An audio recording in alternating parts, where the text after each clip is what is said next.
కర్తవ్యం సినిమాతో విజయశాంతి తెలుగులో లేడీ సూపర్ స్టార్‌గా మారిపోయింది. ఆ తర్వాత ఆమెతో లేడీ ఓరియెంటెడ్ సినిమాలు చేయడానికి నిర్మాతలు ఎగబడ్డారు. దర్శక నిర్మాత తమ్మారెడ్డి భరద్వాజ కూడా విజయశాంతితో ఓ సినిమా చేయాలని అనుకున్నారు. 'దామిని' అనే చిత్రాన్ని ఈమెతో రీమేక్ చేయాలని అనుకున్నారు. 'దామిని' సూపర్ హిట్ అయిన లేడీ ఓరియెంటెడ్ చిత్రం. విజయశాంతి చేస్తే బావుంటుంది అని అనుకున్నారట.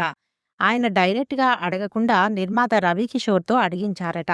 ఆమెకి ఇంట్రెస్ట్ ఉంటే అప్పుడు ఆయన వెళ్లి మాట్లాడదామని అనుకున్నారట.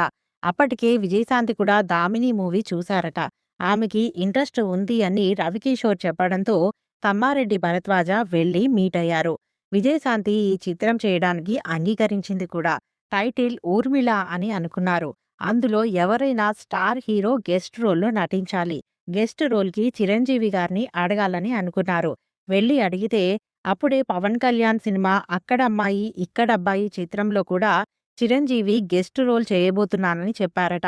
ఆ మూవీలో గెస్ట్ రోల్ చేసి విజయశాంతి సినిమాలో కూడా గెస్ట్ రోల్ అంటే అన్నీ గెస్ట్ రోల్స్ అయిపోతాయని ఆయన రిజెక్ట్ చేశారు. చిరంజీవి నో చెప్పడంతో సుమన్‌ని ఆ పాత్ర కోసం అడిగారు. సుమన్ ఓకే చెప్పారు. కానీ విజయశాంతి అడ్డం తిరిగారట. నేను చిరంజీవి అయితేనే చేస్తాను, సుమన్ అయితే చేయను అని చెప్పారట. చిరంజీవి కోసమే ఆమె అంత పెద్ద చిత్రాన్ని రిజెక్ట్ చేశారు. ఆమె నో చెప్పడంతో వెంటనే మాలాశ్రీని తీసుకోవడం జరిగింది. సుమన్ గెస్ట్ రోల్లో నటించారు.